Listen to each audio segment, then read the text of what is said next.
ay oo daw. May pinili lang daw sila para sa project niya sa school. Matanda kasi si CJ sa akin ng 2 taon at nasa unang taon na siya sa high school noon at ako naman ay grade 5 pa lang. Hindi ako naniniwala kay CJ. Nakasama siyang pumunta sa bayan. Kaya si Tito naman ang tinanong ko. Mahilig nga kasi siyang mang-trip.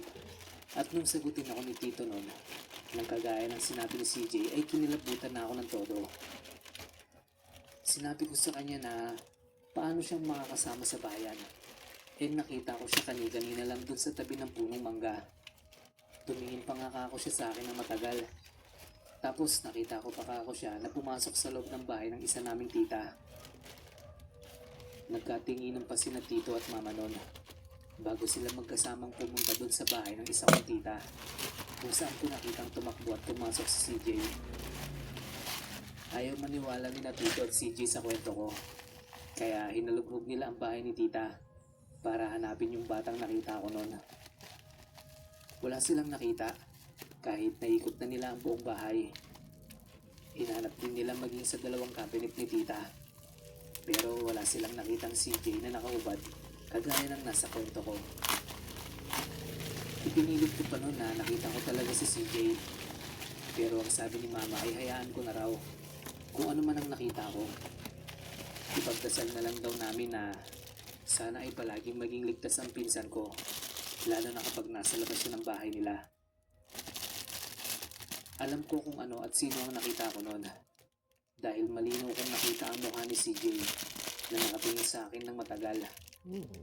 At hindi ko makakalimutan ang itsura ng pinsan ko noon. Malapit lang yung punong mangga sa pinaglalaroan namin, kaya hindi ako pwedeng magkamali sa nakita ko. Si CJ talaga yun, Sir Van. At hanggang ngayon ay iniisip ko pa rin kung ano kaya ang nangyari kung nakita ni na Tito yung CJ na nakita ko sa tabi ng puno ng mangga. Kung ano man ang ibig sabihin nun, ay pasalamat na lang kaming lahat dahil hanggang ngayon ay maayos pa rin naman si CJ. Ang mahalaga ay wala namang nangyaring masama sa kanya. At opo, simula nung araw na yon ay kung ano-ano na ang nakikita ko. Ang sabi ni Mama ay nabuksan daw ang third eye ko. Isang bagay na kung pwede lang mamili ay hindi ko gugustuhin makakita ng kung ano-ano. Dahil sa totoo lang, Sir Van, ay nakakatakot. Hanggang dito na lang at maraming salamat sa pagpili.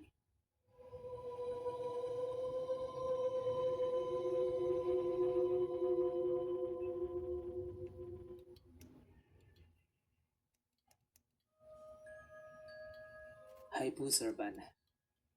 Isa pong masayang araw para sa iyo.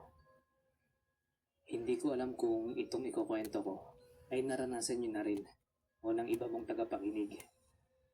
Basta ang sabi ng kakilala ko ay karaniwan daw itong nangyayari kapag may namatay sa pamilya na may gustong iparating. So yun na nga po. January 2021. Nung tinawagan ko si Mama, sa Iloilo kasi siya nakatira, kasama ang pangalawa niyang asawa at yung ampon niya. May sakit kasi si Lolo noon at walang mag-aalaga. Yung 15 years old na pinsang kong lalaki lang kasi ang kasama nila sa bahay sa probinsya. Hindi kasi ako makauwi dahil bukod sa kasagsagan ng pandemic ay may trabaho pa ako. Hindi rin ako basta makabiyahe kahit pwede ako mag-leave sa work kasi walang magbabantay sa kids ko. Work from home pa kasi that time.